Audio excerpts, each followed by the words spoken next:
everyone! Welcome to Rui Marvin Cooking Lifestyle. Sa araw na ito, ang inyong kusinera ay magluluto ng minatamis. Ito ay tinatawag nating brittle, mixed brittle. Hindi lang kasi peanut ang ginamit ko dito. Dito sa ating kawali, una nating isangag ang ating iba't ibang klaseng nuts. Ayan, ito ang almond.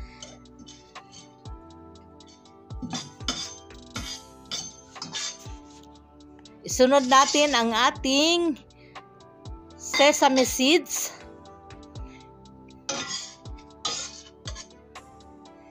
Ating pistachio. Ating squash seeds or pumpkin seeds. Sa hindi pa nakasubscribe sa ating channel, just click the subscribe button and notification bell para ma-notify kayo sa ating mga newly uploaded recipe.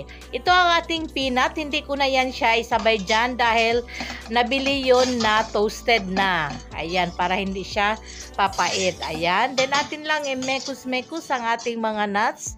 Halu-haluin lang natin hanggang mag-crunchy or mag-brown.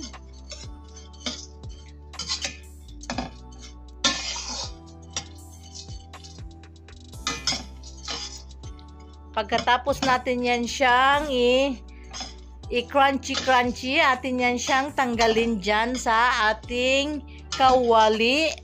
Pagtapos gagawa tayo ng arnibal or yung asukal. Yan, hintayin lang natin mag-brown-brown. Medyo malutong-lutong kasi pangit naman din gagawa tayo ng brittle na hindi malutong.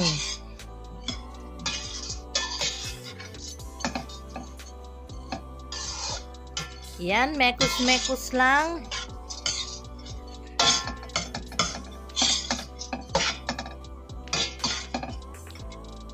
Ayan, pag ganito na, atin na siyang tanggalin sa ating kawali. Patayin muna natin ang apoy para hindi masunog.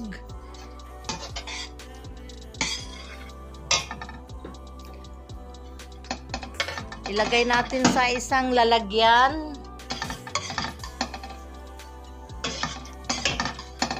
Tapos sa same kawali, dito din tayo gagawa ng ating asukal. Dito tayo magtutunaw ng ating asukal, mag-caramelize. Ito ang ating 3 cups na sugar. Atin lang yan siyang i-caramelize. Again, sa hindi pa nakasubscribe sa ating channel, just click the subscribe button and notification bell para ma-notify kayo sa ating mga newly uploaded recipe and video. Kumusta kayo mga ka-nanay, mga ka-inday, mga ka-OFW, saan mang sulok ng mundo? Sana'y ligtas tayo at huwag kalimutang laging magdasal para gabayan tayo ng ating puong may kapal.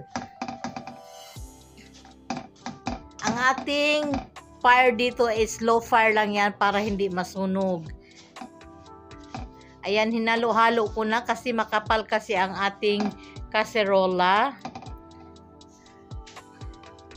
Ayan, medyo nag-caramelize lang. Hintayin lang nating matunaw lahat ang sugar. Ayan, medyo may namuo-muo pa. Pag natunaw na ang sugar, magdagdag tayo ng butter. Ayan, pag ganito na, idagdag natin ang butter at saka kunting asin to balance the sweetness ng ating brittle.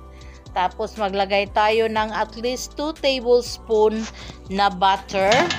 Ang ginamit ko ditong butter is yung ghee na tinatawag nila dito sa gitnang silangan.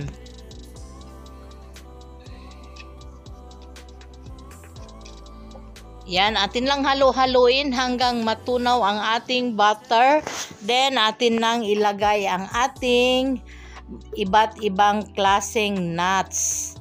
Pag natunaw na ang ating butter. O, diba ang ganda ng ating sugar? Caramel na caramel ang dating.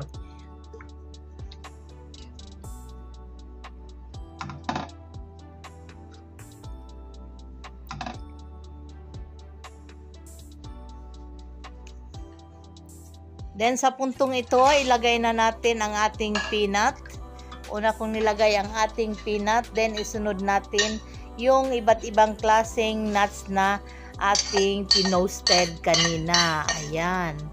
Pagkatapos, atin lang siyang imekos-mekos hanggang mag-well combine at ilagay na natin sa ating inihandang lagayan na may parchment paper. Kailangan din madaliin ang paglagay dahil mabilis lang po itong tumigas dahil sa ating caramelized sugar. Ayan, halu-haluin lang, mekos-mekos. Pag nalagyan na lahat ng sugar or na well-coated na ang ating mga nuts, pwede na nating ilagay sa ating inihandang lagayan. Pagkatapos nating ilagay doon, atin lang munang iset aside hanggang mag-set ang ating brittle.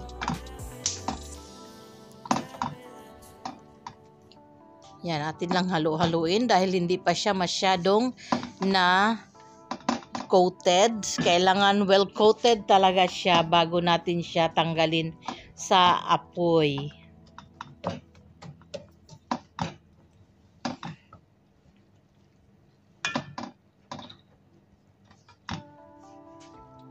Kailangan talaga pasensya ang paggawa nito kasi mabigat na pa ganito. At this point, sa puntong ito, ayan na, ilalagay na natin dito. Ayan, mabilisan lang ang palagay. Hindi ko na yan tinimbang or sinukat dahil kakainin lang naman namin ng aking mga katrabaho. Ayan, pang himagas lang or pang merienda lang namin ito. Ayan, kailangan mabilis para hindi titigas ang ating mixture. Mabilis lang kasi itong tumigas or mabilis lang mag-set. O diba? Ang ganda ng ating mixed peanut brittle. Pwede din itong pang negosyo pag maraming ang nuts sa Pinas. Sa Pinas kasi usually ginagamit nila is peanut lang, tinatawag nilang bande. Ayan, natapos ng isang lalagyan. Ito namang isa ang ating lagyan. Again, sa hindi pa nakasubscribe sa ating channel, just click the subscribe button and notification bell para ma-notify kayo sa ating mga newly uploaded recipe and video. Ayan, malapit na siyang mag-set, kaya dinali-dalian ko kaya para hindi magtigas.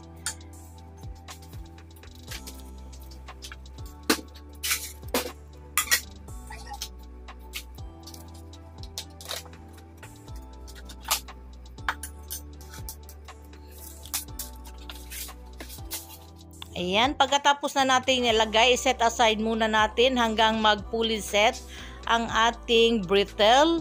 After ilang minuto, ito na siya nag-set na. Ilagay natin siya dito sa ating lalagyan at isi-serve natin yan siya. Pwede din nila itong kainin sa kape-kape. Yung sa Arabic coffee, masarap ito kasi matamis. Ang Arabic coffee kasi is mapait. Kaya maganda itong, pwede ito sa Arabic coffee. Ayan, minsan ang amo ko bumibili ng ganito din na nuts na ginawang ganito. Kinakain nila sa Arabic coffee. Ayan. O diba, may mixed peanut brittle na tayo. Kung sa Pilipinas ay peanut brittle or bande tinatawag sa Bisaya. Ayan, o, tingnan nyo, ang ganda ng ating nuts brittle. Yummy, yummy. Hanggang dito na lang. Sana'y nagustuhan nyo ang ating ginawa sa araw na ito. Bon appetit! Maraming salamat! Thanks for watching! Bye-bye! God bless and be safe!